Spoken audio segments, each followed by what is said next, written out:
जय हिंद दोस्तों, blender animation की नई क्लास में आपका एक बार फिर से स्वागत है। मैं हूं नीलेश और आज हम लोग सीखने वाले हैं कि किस प्रकार से आप अपने कंप्यूटर के अंदर स्केच फैब वाले एडॉन को एक्टिवेट कर पाएंगे। अब उसकी जरूरत क्यों पड़ती है, थोड़ा सा उसके बारे में समझ लेते हैं।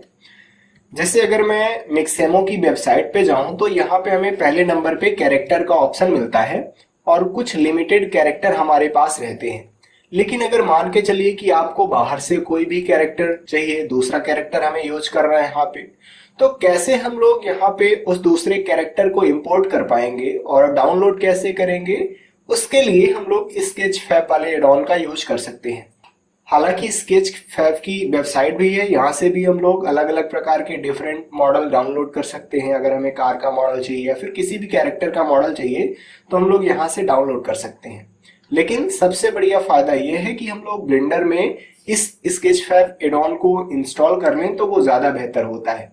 जैसे अभी मैं अपने ब्लेंडर में दिखा देता हूं कि आप यहाँ पे देख सकते हैं, ये हमें यहाँ पे ऑप्शन मिल जाएगा स्केच फैब वाले एडॉन का। यहाँ से मैं कोई भी मॉडल डाउनलोड कर सकता हूँ, या फिर अगर मुझे सर्च करना है तो मैं यहाँ पर जाकर लिखूंगा मैन, मुझे मैन का मॉडल चाहिए और यहाँ से हम लोग किसी भी मॉडल को यूज कर सकते हैं। आप यहाँ पे देख सकते हैं अलग अलग प्रकार से हमें मॉडल मिल जाएंगे। तो चलिए सीखा जाए कि किस प्रकार से आप स्केच फैब वाले एडॉन को यहाँ पे इंस्टॉल कर पाएंगे। अभी मुझे यहाँ पे इसे डिलीट करना पड़ेगा और चलिए आप देख लीजिए कि किस प्रकार से अगर आपने इंस्टॉल किया हुआ है पहले से कोई भी एडॉन और आप उसे डिलीट करना चाहते हैं तो उसके लिए आप एडिट पे जाइए, प्रेफरेंसेस पे जाइए और आपको यहाँ पे सर्च करना पड़ेगा। मैं स्केच फैब लिख लेता हूँ। ये देखिए, जैसे ही मैं स्केच फैब लिख रहा हूं तो यहाँ पे हमें वो वाला एडॉन देखने को मिल जाएगा। मैं यहाँ पे आकर के लेफ्ट क्लिक प्रेस करूंगा और मुझे यहाँ पे बोला जाएगा कि अगर आप रिमूव करना चाहते हैं तो यहाँ पे टिक कर लीजिए। मैं यहाँ पे टिक करके इसको कर देता हूँ रिमूव। आप देखिए यहाँ से वो जो स्केच फैब वाला एडॉन है वो हट चुका है और साथ ही साथ यहाँ से भी वो हट चुका है। अब एडॉन कैसे आप अपने ब्लेंडर के अंदर इंस्टॉल करेंगे? सबसे पहले तो आपको एडॉन को डाउनलोड करना पड़ेगा। चलिए हम लोग ब्राउजर पे आ जाते हैं और यहाँ पे लिखेंगे स्केच फैब एडॉन डाउनलोड।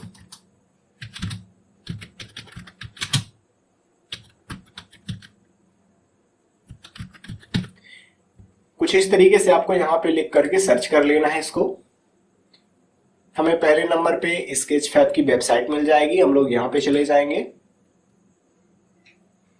और जैसे ही आप यहाँ पे इस पट्टी को ऊपर साइड खिसकाएंगे तो आप यहाँ पे देखिए हमें ऑप्शन मिल रहा है गेट द ब्लेंडर प्लगइन का। इस पे हम लोग लेफ्ट क्लिक प्रेस करेंगे और अब यहाँ पे हमें स्केच फैब वाले एडॉन देखने को मिल जाएंगे।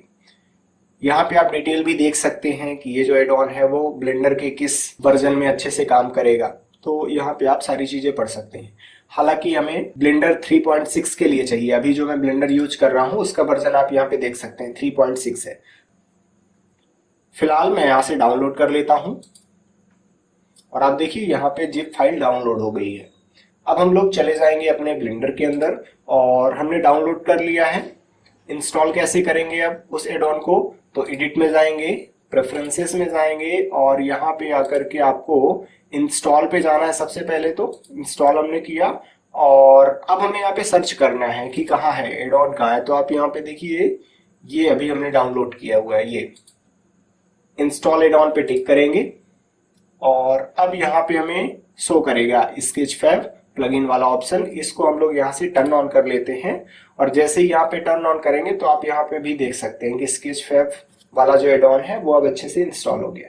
फिलहाल इसे हम लोग कट कर देते हैं और ये चूंकि एन पैनल है, अगर आपको इसको बंद करना है तो आप एन प्रेस करके एन पैनल को बंद भी कर सकते हैं और एन प्रेस करके इसको चालू भी कर सकते हैं।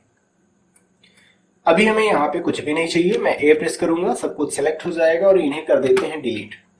अब सबसे पहले तो यहाँ पे आपको एक्टिवेट करना पड़ेगा एडॉन को, क्योंकि ये आपको यहाँ पे ऑप्शन दिख नहीं रहे होंगे। तो एडॉन को कैसे एक्टिवेट करना है, आप यहाँ पे जाइए, एक्टिवेट एडॉन पे टिक करेंगे आप। तो अगर पहले से आपने यूज किया हुआ है तो वो ऑलरेडी लॉगिन हो जाएगा। जैसे आप देखिए कि हमने पहले से इसको यूज किया हुआ है, आप यहाँ पे देख सकते हैं ये मेरा नाम शो कर रहा है। और अगर मैं पहले से यूज ना कर रहा होता, अगर आप पहली बार यूज कर रहे हैं तो यहाँ पे जैसे ही आप एक्टिवेट एड ऑन पे टिक करेंगे तो आपसे ईमेल आईडी पूछेगा, पासवर्ड वगैरह पूछेगा। जैसे अभी फिलहाल मैं इसको लॉग आउट कर देता हूँ, ये देखिए, तो आपसे कुछ इस तरीके से ऑप्शन पूछेगा। अब अगर स्केचफैब वाली वेबसाइट में आपने पहले से ही अकाउंट बना रखा है तो आप यहाँ पे लॉगिन कर सकते हैं। जैसे ईमेल आईडी आपको डालना है और पासवर्ड डालना है और फिर लॉगिन कर लेना है। लेकिन अगर आपने पहले कभी भी यूज नहीं किया है तो आपको क्रिएट इन अकाउंट में क्लिक करना है और जैसे ही आप क्रिएट इन अकाउंट में क्लिक करेंगे तो आप यहाँ पे आ जाएंगे स्केचफैब की वेबसाइट पे और फिर यहाँ पे आपको ऑप्शन मिल रहा होगा। अभी मेरी प्रोफाइल यहाँ पे खुल चुकी है, लेकिन अगर आपने यहाँ पे नहीं किया है ना तो वो कुछ इस तरीके से दिखाई देगा। अभी मैं लॉग आउट कर देता हूँ, इस तरीके से आपको यहाँ पे दिख रहा होगा और यहाँ पे आप साइन अप करके अपनी प्रोफाइल बना लीजिए और फिर वापस आपको ब्लेंडर फाइल पे आकर के वहां पे एड ऑन को एक्टिवेट कर लेना है ईमेल आईडी और पासवर्ड वगैरह डाल के। तो चलिए, हमने आपको बता दिया कि कैसे आप साइन इन कर सकते हैं। अब यहाँ पे मैं चला जाऊंगा ब्लेंडर फाइल पे और मैं सबसे पहले तो इन सबको कट कर देता हूँ, इनकी अब कोई जरूरत नहीं। और अब हम लोग आ जाते हैं अपने ब्लेंडर फाइल पे। जैसे ही आप अपना अकाउंट बना लेते हैं स्केचफैब की वेबसाइट में जाकर के तो फिर आपको यहाँ पे लॉगिन कर लेना है। अभी फिलहाल मैं यहाँ पे लॉगिन किए ले रहा हूँ। आप यहाँ पे देख सकते हैं कि ये लॉगिन हो गया है। अगर मुझे इसे छोटा करना है तो हम लोग यहाँ पे जाएंगे और इसको थोड़ा सा ड्रैग करके हम लोग ऐसे कर देते हैं इधर साइड। अब मुझे अगर कोई भी मॉडल चाहिए तो हम लोग यहाँ पे जाकर के सर्च कर सकते हैं। जैसे मुझे अगर मॉडल चाहिए कार का तो हम लोग जाकर के लिखेंगे यहाँ पे कार और सर्च करेंगे तो यहाँ पे बहुत सारे हमें मॉडल मिल जाएंगे देखने को। अगर आपका नेटवर्क अच्छा है तो फिर यहाँ पे जल्दी जल्दी शो करेंगे मॉडल, और नहीं तो फिर नेटवर्क के हिसाब से यहाँ पे रहता है। अब अगर बहुत सारे आपको मॉडल चाहिए, ये मॉडल मुझे पसंद नहीं है, तो इसके ऊपर आपको लेफ्ट क्लिक प्रेस करना है। आप देखिए कि बहुत सारे हमें मॉडल मिल जाएंगे।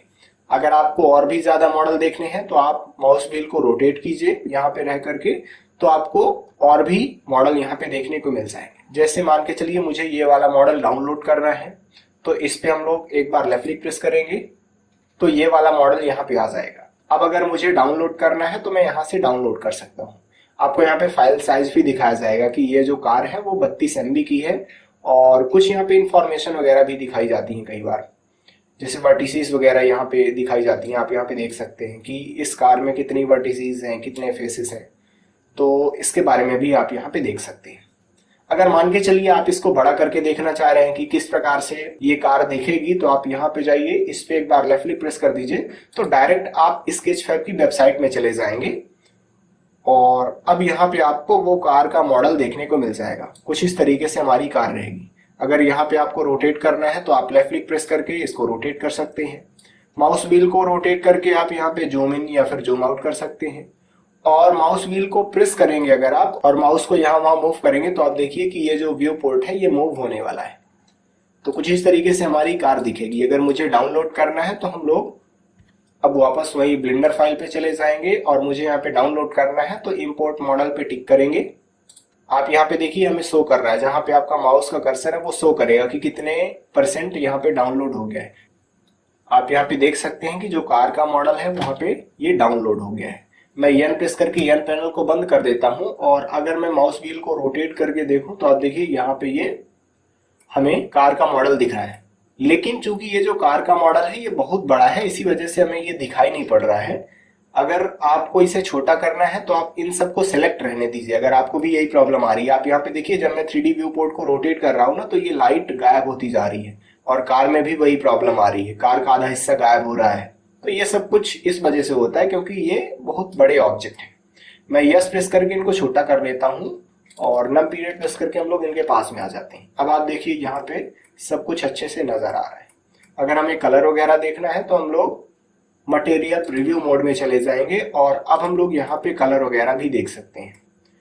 तो जैसे मैं आपको बता रहा था कि अगर आपको कोई भी वीडियो बनानी है और अलग अलग प्रकार से मॉडल चाहिए तो आप इसी तरीके से अपनी वीडियो में मॉडल डाउनलोड करके यूज कर सकते हैं। अब इसका यूज करने से फायदा क्या होता है? इसका यूज करने से फायदा ये होता है कि आपका बहुत सारा टाइम बच जाता है। जैसे मान के चलिए कि हम लोग 3D एनिमेशन वीडियो बनाना चाह रहे हैं और हम चाहते हैं कि ये जो कार है वो उस वीडियो में रहे, कहीं पे खड़ी हुई रहे, तो फिर हम अगर बनाने बैठेंगे कार को तो टाइम लगेगा। इसी वजह से चुपचाप आप डाउनलोड कर लीजिए और वहां पे रख दीजिए जहां पे आपको रखना है। तो कोई भी हम लोग मॉडल चाहे तो डाउनलोड कर सकते हैं। जैसे यहाँ पे जाएंगे, सर्च में लिख लेंगे, जैसे मुझे चाहिए चेयर, तो मैं यहाँ से ये चेयर को सर्च कर लूंगा। यहाँ पे आप देखिए डिफरेंट प्रकार की चेयर देखने को मिल जाएंगी। माउस व्हील रोटेट करेंगे आप तो और भी अलग अलग मॉडल हमें देखने को मिल जाएंगे। जैसे मुझे ये वाली चेयर चाहिए, और अगर आपको कोई दूसरी चेयर चाहिए तो आप उसे डाउनलोड कर सकते हैं। आपको यहाँ पे आना, इंपोर्ट मॉडल में टिक करना है, तो वो चेयर यहाँ पे डाउनलोड हो जाएगी। अगर मान के चलिए मुझे कोई दूसरा कैरेक्टर चाहिए, जैसे मैं मैन लिख करके सर्च कर लेता हूँ। यहाँ पे जाएंगे, लेफ्ट क्लिक प्रेस करेंगे और यहाँ पे हमें बहुत सारे कैरेक्टर देखने को मिल जाएंगे। अब जैसे हमारे पास एक कैरेक्टर ये है, इस पे एक बार लेफ्ट क्लिक प्रेस करेंगे तो ये कैरेक्टर यहाँ पे आ जाएगा। अब मुझे इसे बड़ा करके देखना है तो हम लोग यहाँ पे आएंगे और इस चैन पे टिक करेंगे। यहाँ पे आप देखिए कि जो कैरेक्टर है वो आ चुका है और यहाँ पे हमें अच्छे से दिखाई पड़ रहा है।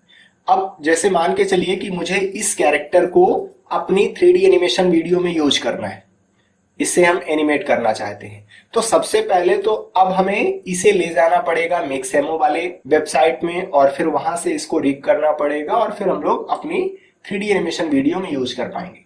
तो अब अगली क्लास में हम लोग ये सीखेंगे कि इस कैरेक्टर का यूज करते हुए हम लोग कैसे अपने 3D एनिमेशन वीडियो बना पाएंगे।